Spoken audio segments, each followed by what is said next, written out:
नमस्कार दोस्तों, स्वागत है आपका देश की बात में। दोस्तों, बलात्कार क्यों होते हैं? अभी हमने देखा कि उत्तर प्रदेश के हाथरस ज़िले में 19 वर्षीय दलित लड़की का 4 सवर्ण जाति के लड़कों ने बलात्कार किया और उसको इतनी निर्ममतापूर्वक मारा पीटा कि अंततः 2 हफ्तों बाद 29 सितंबर को उसकी मौत हो गई। इसके बाद पुलिस वालों ने बिना उसके माता पिता की मर्ज़ी के उसको देर रात को पेट्रोल डालकर जला दिया। इस घटना ने पूरे देश को एकदम आक्रोश में ला दिया और जो है ये घटना पूरे राष्ट्रीय उबाल का कारण बन गया है। मीडिया में अब जो है आए दिन इसके बारे में खबरें आ रही हैं। तो आज हमारा जो ये विषय है इस वीडियो का, ये है बलात्कार होने के कारण क्या हैं, कौन से वे कारण हैं जिन कारणों के कारण बलात्कार को बढ़ावा मिलता है। तो हम आज उस पर चर्चा करेंगे। पहला जो कारण जिसको हम ले सकते हैं इसको बलात्कार के पीछे की मानसिकता में, वो है patriotic mindset of the society. समाज का जो है पितृसत्तात्मक स्वरूप जो है, ढांचा है, ये बहुत बड़ा रोल प्ले करता है बलात्कार की मानसिकता को तैयार करने में। पितृसत्तात्मक समाज यानी पेट्रियाटिक जो सोसाइटी है, उसमें पुरुष जो है उसको ज़्यादा काबिल और शक्तिशाली या ताकतवर जो है माना जाता है और पूरी व्यवस्था जो है पुरुष केंद्रित होती जाती है, जिसमें पुरुष का ही वर्चस्व दिखाई देने लगता है और स्त्रियों को जो है डिमीन किया जाता है, उनके महत्व को बहुत ही छोटा कर दिया जाता है। हमारा जो समाज है ये समाज ऐसा ही है। इसमें इस तरह के समाज व्यवस्था में क्या है, स्त्रियों को एक ऑब्जेक्ट के रूप में, उपभोग की वस्तु के रूप में माना जाता है, यानी वो पुरुषों के उपभोग के लिए बनी है, उनके एंटरटेनमेंट के लिए बनी है। इस तरह की मेंटेलिटी जनरली रहती है।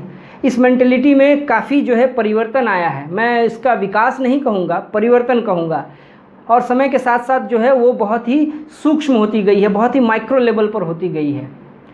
पितृसत्तात्मक समाज स्त्रियों को वस्तु के रूप में देखता है, उसको धन के रूप में मानता है, एक संपत्ति है। जब तक पिता के घर में रहती है तब तक वो क्या है, पराया धन है, और पति के पास जाने के बाद वो पति की प्रॉपर्टी बन जाती है। यानी स्त्री जो है मनुष्य नहीं है, उसकी अपनी कोई अस्तित्व नहीं है। हम पुरुषों को लिए तो कभी इस तरह की बात नहीं करते हैं कि वो प्रॉपर्टी है, पिता की प्रॉपर्टी है या जो है पत्नी की प्रॉपर्टी है, इस तरह से तो बात नहीं होती है। स्त्रियों को लेकर के प्रॉपर्टी वाली बात होती है। तो ये जो है माइंडसेट है समाज का, जो स्त्रियों को एक वस्तु के रूप में, धन दौलत संपत्ति के रूप में देखता है। उसको या तो उसको पर्दे में छिपा कर रखा जाता है और नहीं तो दूसरे की छीन लो, या फिर उस पर जो है चोरी छुपे उस पर हमला करके उसको जो है अपने कब्ज़े में करो या उसको यूज़ करो, उस संपत्ति का व्यवहार कर लो। इसीलिए जो है जो बलात्कार की मानसिकता रखने वाले, जो सामंती मानसिकता वाले लोग हैं, उनको इस तरह की परिस्थिति से बढ़ावा मिलता है।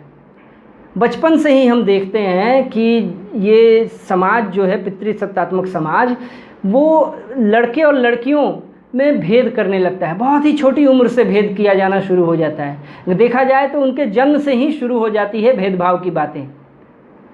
कन्या भ्रूण हत्या के मामले तो है बहुत सारे। उसके जन्म लेने के बाद अगर वो भ्रूण हत्या नहीं हुई तो जन्म लेने के बाद भी उसको मारने की कोशिश होती है, और अगर मारा नहीं गया तो उसके बाद जो है उसको दोयम दर्जे का जो है नागरिक बना दिया जाता है, यानी उसके महत्व को बहुत ही हीन कर दिया जाता है। हर बात में उसे सिखाया जाता है कि एडजस्ट करना है। सारे अन्याय, अत्याचार, शोषण, उत्पीड़न, लांछन सब सहन करते जाना है, इसकी ट्रेनिंग दी जाती है। स्त्रियों को सब कुछ सहन कर लेना है। वो एक फिल्म बनी थी ना, जय संतोषी माँ, उसका वो जो गाना था, चुपके दुख सहने की कर ले तू तैयारी। तो ये आदर्श भारतीय नारी का स्वरूप मानते हैं जो लोग कि स्त्री का जो है वो स्वभाव होना चाहिए कि उसे सब कुछ सहन कर लेना चाहिए। तो वास्तव में जो है वो आदर्श भारतीय नारी नहीं कहते हैं। ये जो है पूरे संसार की सभी नारियों में सबसे निकृष्टतम नारियों का चरित्र होता है, जो सारे अन्याय अत्याचारों को चुपचाप सह लेते हैं। उन्हें सहन करना सिखाया जाता है, ट्रेनिंग दी जाती है एकदम बहुत ही छोटी अवस्था से। वहीं लड़कों को जो है मनमानी करने की छूट दी जाती है, उनको एक तरह से बढ़ावा दिया जाता है। उनको ये नहीं कहा जाता है कि मनमानी करो, मनमानी वो करते हैं तो उनको एक तरह का मोरल सपोर्ट दिया जाता है। उसको अंडर एस्टिमेट किया जाता है। समाज में, हम घर परिवार में भी हम करते हैं, आज भी हमारे घर परिवारों में ये चीज़ें देखने को मिलती हैं। तो जब तक समाज का ये स्ट्रक्चर रहेगा ऐसा, तब तक स्त्री को जो है एक दुर्बल, कमज़ोर जो है अस्तित्व के रूप में देखा जाएगा, और इस कारण से जो है उसके ऊपर सबसे ज़्यादा हमले होंगे। स्त्री को इतना जो है दबाया गया है कि उसको जो है एक शरीर में बस तब्दील कर दिया गया है। वो एक शरीर है, वो उसके भीतर की सारी आकांक्षाएं, इच्छाएं जो है, उसकी अधिकार वगैरह सारे जो है वो बेमाने हो जाते हैं, और बस वो एक शरीर रह जाती है जो जब भी जिसको मौका मिलता है वो उसको लूटने की कोशिश करता है। क्योंकि धन मानता है समाज उसको, समाज धन मानता है, इसलिए उसको लूटने की हमेशा कोशिश करता है। तो ये एक बहुत बड़ा कारण है mindset of the society, patriotic mindset of the society, जो पितृसत्तात्मक सोच है समाज की। तो इसे बदलने की ज़रूरत है। हम जो है आरोप देते हैं, इस तरह से कहते हैं कि हो गया, बलात्कार कर दिया आदमी, बहुत बुरा है। हमको इस तरह इसके बारे में भी सोचना होगा कि ये जो बलात्कार की मानसिकता है ये डेवलप कैसे होती है। तो इसकी डेवलपमेंट में जो है हमारे समाज की परवरिश का बहुत बड़ा हाथ है। इसलिए हमें परवरिश पर ध्यान देना होगा। बच्चों को ये भेदभाव बंद करना होगा, लड़के और लड़कियों में भेदभाव बंद करना होगा। उनमें बायोलॉजिकल डिफरेंसेस हैं, otherwise they don't have any differences. Biological differences होना वो कोई बात नहीं है, भिन्नता है, ये प्रकृति का नियम है। लेकिन इसका मतलब ये नहीं है, डिफरेंस का मतलब ये नहीं है कि कम या ज़्यादा हो गया। लेकिन समाज क्या है, हमेशा कम और ज़्यादा के रूप में देखता है। मसल्स पावर को ज़्यादा जो है इसमें वरीयता दी जाती है, इसको सुप्रीमेसी दी जाती है। ये एक बहुत बड़ा कारण है। दूसरा जो कारण है बलात्कार के पीछे जो जिम्मेदार है, वो भी बहुत ही बड़ा महत्वपूर्ण कारण है। अगर इस पर भी अगर नियंत्रण हो जाए, सिर्फ एक चीज़ पर भी अगर नियंत्रण हो जाए, हालांकि जो है बलात्कार के जितने भी कारण हैं उन सभी पर नियंत्रण की आवश्यकता है, तभी हम इसको पूर्णतः नियंत्रित कर सकते हैं। अन्यथा केवल एक कारण पर अगर हम ध्यान देंगे तो बलात्कार थोड़े बहुत कम होंगे, लेकिन वो पूरी तरह से बंद नहीं होंगे। तो जो दूसरा कारण है वो है the laziness and partiality of the system और द अथॉरिटी। समाज का जो अधिकारी वर्ग है, जो सत्ता है, जो सरकार है, वो बलात्कार को लेकर के उतनी सचेत नहीं है। उसके भीतर वो आग्रह नहीं दिखता है कि इसको हम कंट्रोल करेंगे।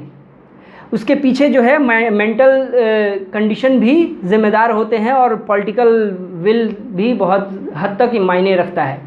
तो बहुत सारे ऐसे केसेस हैं, देखने को मिलते हैं हमें, कि जहां अगर मान लीजिए कोई जो रेपिस्ट है या जो आरोपी है, वो अगर किसी पावरफुल बैकग्राउंड से ताल्लुक़ रखता है या उससे कोई कनेक्शन भी है, तो पहले तो उसके खिलाफ़ FIR ही दर्ज नहीं होती है। और किसी तरह से अगर FIR दर्ज हो भी गई तो फिर उसके पीड़ित के परिवार वालों को डराया धमकाया जाता है। डराया धमका कर वो FIR वापस लेने की जो है कोशिश होती है, और FIR वापस कर लिया जाता है बहुत सारे मामलों में। और अगर किसी कारण से मान लीजिए कि वो डरते नहीं हैं उन धमकियों से, और जो जातियाँ होती हैं उनसे अगर वो डरते नहीं हैं, तो फिर जो है उस आरोपी और उसके परिवार को जो है उसको रास्ते से हटाया जाता है, उनका सफाया कर दिया जाता है। जैसा कि हम लोगों ने देखा था उन्नाव वाले केस में, जिसमें सेंगर जी जो है BJP के MLA, वो सज़ा याफ्ता हैं उस केस में। तो उस तरह की बात होती है। और अगर मान लीजिए कि वो उस तरह की चीज़ होने से बच भी गई और मीडिया ने जो है इस किसी मामले को हाथों हाथ ले लिया, तो तब चेष्टा होती है कि आरोपी जो है उसको बचाया जाए, आरोपी बचाया जाए, और जो पीड़ित है उसको बदनाम किया जाए, उस पूरे मामले को ही दूसरा रूप दे दिया जाए, जैसा कि अभी हाथरस के केस में हमें देखने को मिल रहा है। तो ये जो है प्रशासन का एक बहुत ही महत्वपूर्ण रोल है बलात्कार को रोकने में। अगर प्रशासन जो है उसकी इच्छा अगर है बलात्कार रोकने की, तो फिर बलात्कारियों के हौसले पस्त हो जाएंगे। प्रशासन की शह पर ही बहुत सारे बलात्कारी जो हैं वो इस तरह के बलात्कार और इस तरह की जघन्य हत्याएं करने का वो साहस कर पाते हैं, क्योंकि उनका जो है उस तरह का माइंडसेट। देखते हैं समाज में कि जो है जातिवादी चीज़ें और दूसरी चीज़ें भी समाज में चलती हैं, जो प्रशासन जिसको सपोर्ट करता है या उसके पीछे जो है खड़ा होता है उसके बैकग्राउंड में। तो ये चीज़ें जब तक नहीं रुकेंगी तब तक बलात्कार पर नियंत्रण करना संभव नहीं है। इसलिए हमें प्रशासन की जिम्मेदारी को, उसके दायित्व को, उसकी अकाउंटेबिलिटी को हमें चेक करते रहना होगा। और ये काम जो है साधारण लोगों का है। साधारण जनता जो है वो कभी कभी जागती है, जिस तरह से लौ भभकती है और फिर बुझ जाती है, उस तरह से उनमें जो है कोई एक घटना होती है तो उसके भीतर से जो है मनुष्यता जागती है और फिर उसके बाद सो जाती है। हम लोग ऐसे ही हैं इस मामले में। भारतीय जो हैं वो विश्व गुरु हैं सभी के।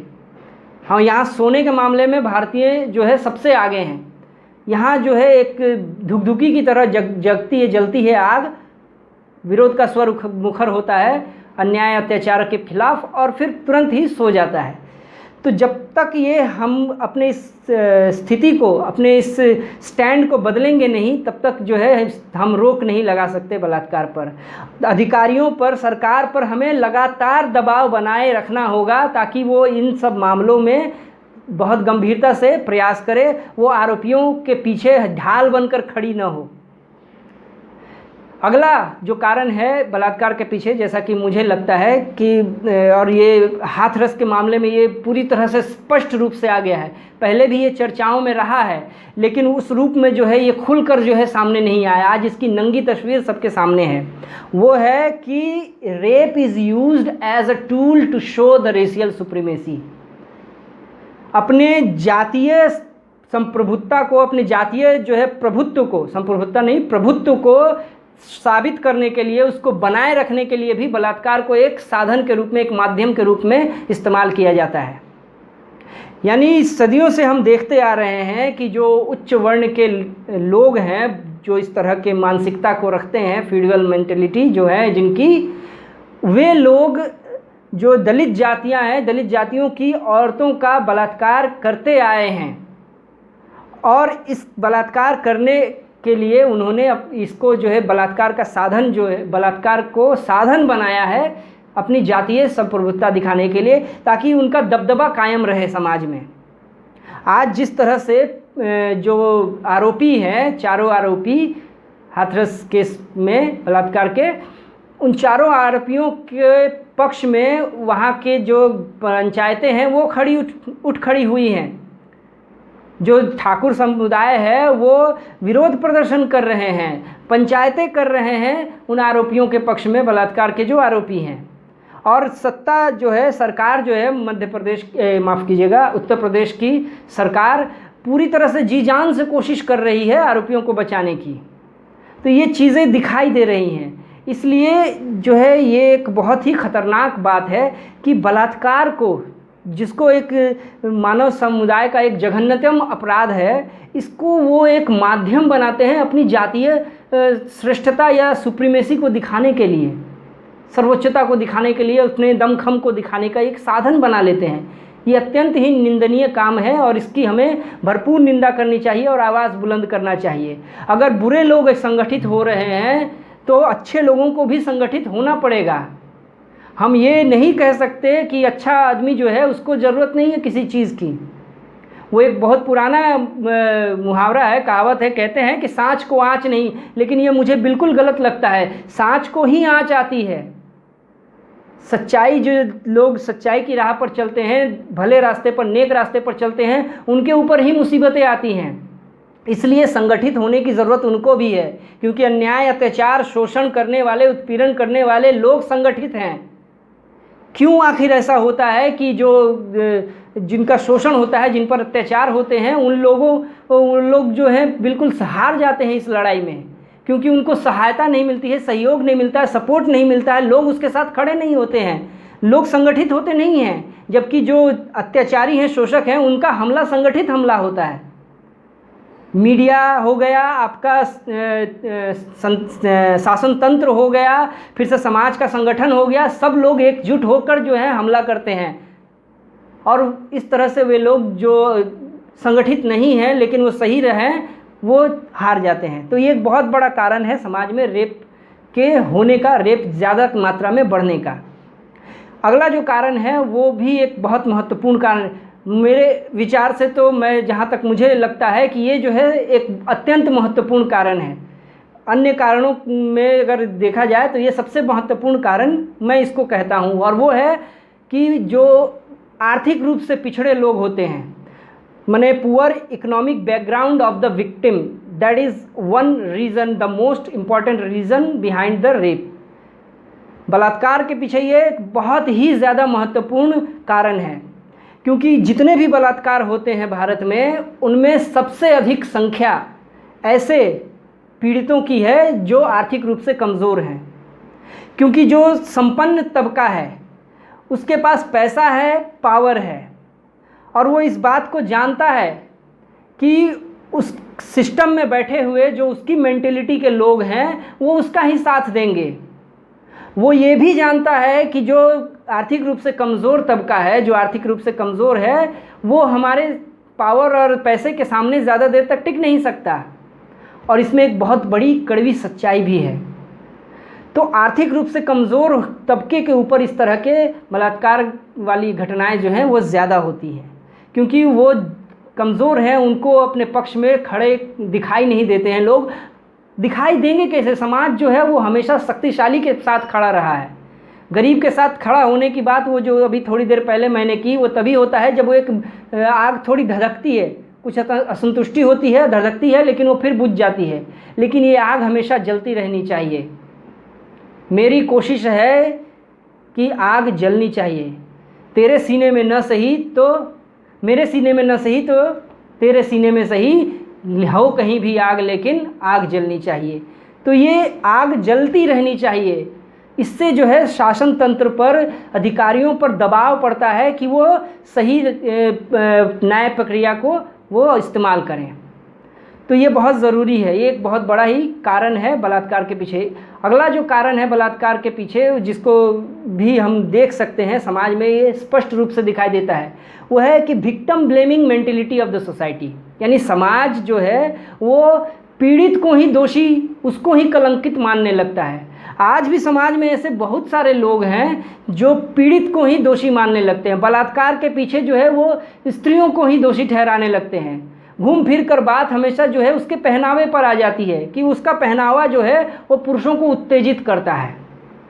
तो ऐसे जो विकृत मानसिकता वाले, मेंटली सिक जो लोग हैं, जिनको हम पागल ही कहें तो अच्छा है सबसे ज़्यादा, ऐसे पागल लोगों से ये पूछना चाहिए कि भाई तब बताओ कि 4-5 साल की बच्चियों का जो बलात्कार होता है तो उनके कपड़े किस तरह के कपड़े हैं उनके कि वो उत्तेजित कर देते हैं आपके इस धर्मात्मा मनुष्यों को, इनको बलात्कार के लिए उकसाते हैं।